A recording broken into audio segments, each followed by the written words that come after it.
안녕하십니까. 오늘은 달마어록입니다. 달마어록의 하나의 모습으로 평등하여 차별 없는 문이라 이제 글이 되어 있네요. 마음을 녹여 청정하게 하고자 하면서도 만약 조금이라도 망상을 일으키면 즉시 생멸하는 것이다. 그러는 가운데 생각으로 샷된 업을 지으며 진리를 구한다지만 업을 생각하는 것이 쉬지 않고 점점 허물이 증가하면 마음은 구경을 얻기가 어렵다 이랬습니다. 지혜로운 자는 잠깐 동안 8자를 듣고 즉시 이치를 깨닫는다면 비로소 6년 고행을 알게 될 것이다. 세간의 시끄러운 것은 모두 마구니 백성일 것이다. 다만 스스로 떠들썩하고 헛되이 다투며 허망하게 이해하여 중생을 교화한다 하니 이후로는 약의 처방을 말하지만 질병을 고치지 못한다. 실체가 없어 적적하여 본래부터 본래 형상이었거늘 어찌 선악정사 등이 있겠는가. 생겨난다고 말하지만 생이란 본래 생기나는 것이 아니며 멸한다고 말하지만 멸이란 본래 없어지는 것이 아니다. 움직이는 것은 움직이는 것이 아니며 정은 정이 아니다. 그림자는 형상으로 인하여 일어난 것이며 메아리는 소리로 말미암아 들려온 것이다. 그림자를 눌러서 형상을 부리려고 하지만 형상이 바로 그림자의 근본임을 알지 못한다. 소리를 날려서 메아리를 멈추게 하려고 하지만 소리가 바로 메아리 근본임을 알지 못한다. 번뇌를 제거하여 열반을 구하고자 하는 것을 비유하면 마치 형상을 버리고 그림자와 찾는 것을 같다. 중생을 버리고 부처를 구한다고 하는 것은 비유하면 마치 소리를 지르지 않고 메아리를 찾으려는 것과 같아. 따라서 미혹과 깨달음은 하나요 어리석음과 지혜는 별개가 아님을 알 수 있다.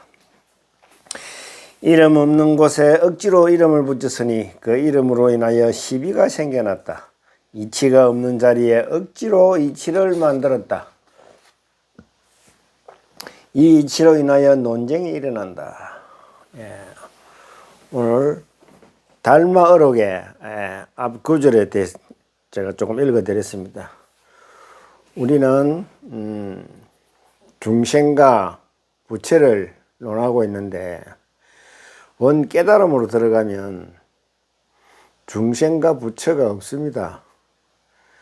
마음이 일어나서 그 마음이 이름을 붙여서 중생과 부처를 논하기 때문에 중생과 부처가 있고 깨달음과 어리석음이 있는 겁니다.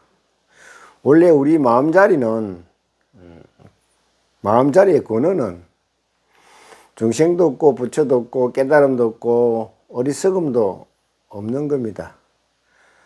그래서 우리가 깨달음도 찾고 중생도 찾고 어리석음도 찾지만 그냥 소리로 아무리 외워도 찾지를 못합니다.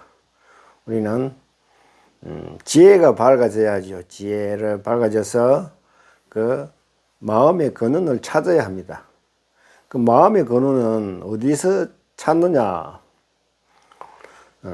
마음의 근원은 내가 내 마음을 들여다봐야 됩니다. 내가 내 마음을 들여다보라니까 잘 이해가 안 될 수 있습니다. 마음을 들여다보라는 것은 내가 내 자신이 하는 행동과 말과 모순점을 찾는 겁니다. 그 모순점을 찾으면 내가 나를 마음을 들여다보는 거죠. 근데 모순점을 찾지 않고 그냥 내가 하는 말과 행동이 모두 옳다고 생각을 하면 지혜가 솟아나질 않아요. 우리는 내 생각과 모든 게 일어나는 게 우리가 태어나서 지식과 상식과 경험으로 점철되어 있기 때문에 그냥 자세히 돌아다 보질 않으면 잘 알 수가 없습니다.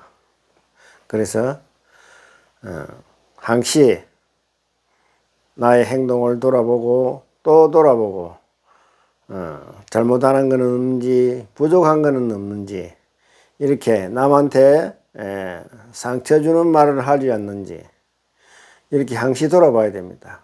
우리가 가족 간에도 부모와 자식 또 아내와 남편 이래 집안에서도 생각이 다 달라요. 생각이 달라서 그 생각이 다른 걸 가지고 다툼이 많이 일어납니다. 그 다툼도 자세히 돌아다 보면 단지 각자의 생각일 뿐입니다. 각자가 자기 생각만 하는 거죠. 우리는 폭넓게 상대를 이해하고 유려하고 할 수 있어야 되는데 보통은 다 자기 생각만 하기 때문에 상대의 말이 수용이 되질 않아요. 그래서 항상 마음에 괴로움을 안고 살아갑니다. 참는 것도 괴로움이요, 화내는 것도 괴로움이요, 다 괴로움인 것입니다. 그래서 우리는 항시 자기 자신을 들여다보면서 하나하나를 고쳐가다 보면 어느 순간에 마음자리를 알게 되죠. 이 마음자리를 알면 뭐가 달라지노 할 수 있습니다. 처음에는 뭐가 달라지는지를 모릅니다. 그런데 계속해서 돌아다 보면 나의 모순점이 보이기 시작합니다. 모순점이 보이면 자기가 자기를 돌아보는 거죠. 그 모순점을 하나씩 고쳐 나가다 보면 자기 자신의 마음자리를 알 수 있어요.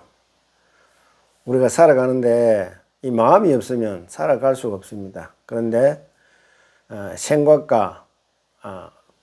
생각으로 모든 걸 움직이고 살아가는데 생각이 내가 아니고 생각이 원래 내가 맞습니다 아닌 게 아니고 맞는데 그 마음의 바탕으로 인해서 생각이 일어나고 행동이 일어나고 모든 걸 하게 되는 겁니다. 근데 그 마음의 바탕인 줄을 모르고 생각이 다 자신인 줄 아니까 모순점이 생기는 겁니다.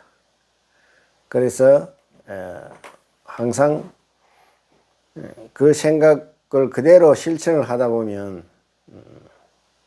나중에 서로 의견 차이가 나서 마음이 고통이 일어나는 거예요. 그래서 자기를 자꾸 쳐다보면 나중에는 이 바라는 마음을 놓게 돼요.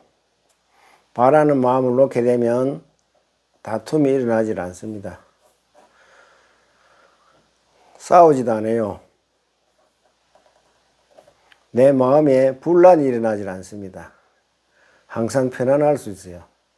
근데 그냥 이 자리를, 마음자리를 깨닫지 못하고는 바라는 마음이 놓아지질 않습니다.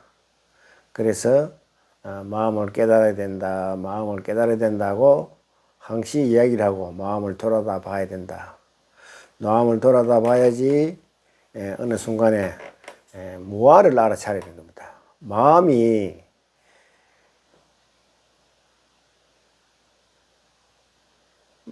그 자체는 무아입니다. 아무것도 일어나지도 않는, 중생도 없고 부처도 없고 좋다도 없고 나쁘다도 없는 그런 자리인데 우리가 한 생각, 마음에서 한 생각이 일어나면 중생이 생기고 부처가 생기고 좋다가 생기고 나쁘다가 생기고 맞다 안 맞다가 생기기 때문에 그럼 생기면 어떻습니까? 마음이 불편해지죠. 그게 끝없이 우리가 돌아가실 때까지 반복이 되니까 우리는 고통을 안고 살아가는 겁니다. 그래서 그 고통을 받지 않으려면 본인의 마음자리를 알아야 돼요. 그 원래 마음자리는 일어나는 중생이다 부처다 일어나는 마음 일어나질 않아요. 일어나질 않은데 그 고요한 마음 바탕에서 우리가 한 생각을 일으키니까 이게 이제 고통이 일어나는 거예요. 좋다 나쁘다를 따지게 되고 그래서 우리는 고통으로 살아갑니다. 그래서 이 마음을 찾으면 나중에는 마음 바탕은 마음이 일어나지 않는 자리구나. 그 마음이 일어나지 않는 자리는 불교에서 부처님이 깨달은 무하다라는 그 자리를 알게 되는 거예요. 무하다는 그 자리를 알게 됨으로써 비로소 마음을 일으키질 않고 바라는 마음도 놓게 되고 집착도 놓게 되는 겁니다. 그래서 마음을 찾아야 된다. 그 마음을 찾고 나면 그 마음 자리, 원래 자리는 마음이 일어나지 않는 자리. 마음이 일어나지 않는 자리는 무하다. 무하는 언제나 좋다 나쁘다가 없는 고요 그 자체입니다. 우리 본성이 그래요. 그래서 그 본성을 깨달으라는 거죠. 여러분도 마음을 한번 찾아보시고 그 마음이 일어나지 않는 그 마음을 한번 찾아보시기 바랍니다. 감사합니다.